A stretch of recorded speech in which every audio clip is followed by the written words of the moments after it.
Champions ট্রফিতে ভারত পাকিস্তান দ্বন্দ্বের জেরে বিপাকে শঙ্কায় আইসিসি।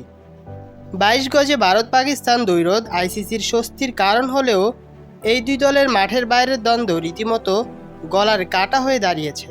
বিশ্ব ক্রিকেটের নিয়ন্ত্রক সংস্থাটির কাছে অনেকটা শ্যাম রাখি না কুল রাখি অবস্থান আইসিসির জন্য, আর সেটি আরও প্রকট হয়েছে আসন্ন চ্যাম্পিয়ন্স ট্রফি নিয়ে। পাকিস্তানে খেলতে যাবে না ভারত, এমন সিদ্ধান্ত স্পষ্ট হওয়ার পর এবার কঠোর অবস্থানে যাওয়ার হুঁশিয়ারি পাকিস্তান ক্রিকেট বোর্ডের। পাকিস্তানি গণমাধ্যম ডেইলি টাইমস জানিয়েছে, ভারত পাকিস্তান ম্যাচ আয়োজনে আইসিসি ব্যর্থ হলে সব ধরনের চুক্তি থেকে বের হয়ে যাওয়ার হুমকি আছে সম্প্রচার ও পৃষ্ঠপোষক প্রতিষ্ঠানগুলোর। ভারতের এমন সিদ্ধান্তে বিপরীতে বিকল্প হাইব্রিড মডেলেও সায় মেলেনি পিসিবির।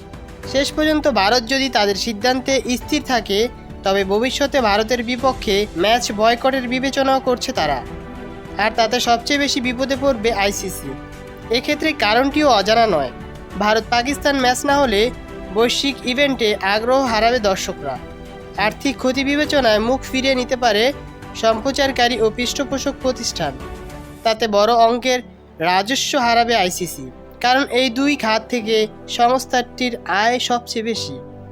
2024 থেকে 2027 চক্রে সম্প্রচার সত্ত্ব থেকে আয় হবে $3.2 বিলিয়ন, আর পৃষ্ঠপোষক প্রতিষ্ঠানসহ অন্যান্য খাত থেকে আয় হবে আরও $1 বিলিয়ন।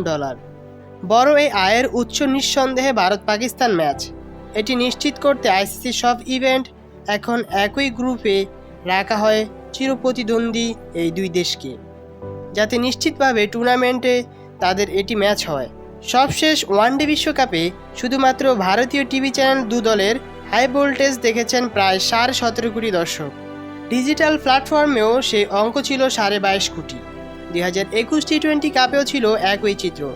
সেবার ভারতের 167 মিলিয়ন দর্শক 15.9 বিলিয়ন মিনিট সময় ব্যয় করেছে সুপার ক্লাসিক এই লড়াই দেখতে। যারা চ্যানেলটা এখনো সাবস্ক্রাইব করেনি তারা চ্যানেলটা এখন সাবস্ক্রাইব করুন এবং পাশে থাকা বেল আইকনটি বাজিয়ে দিন। ধন্যবাদ।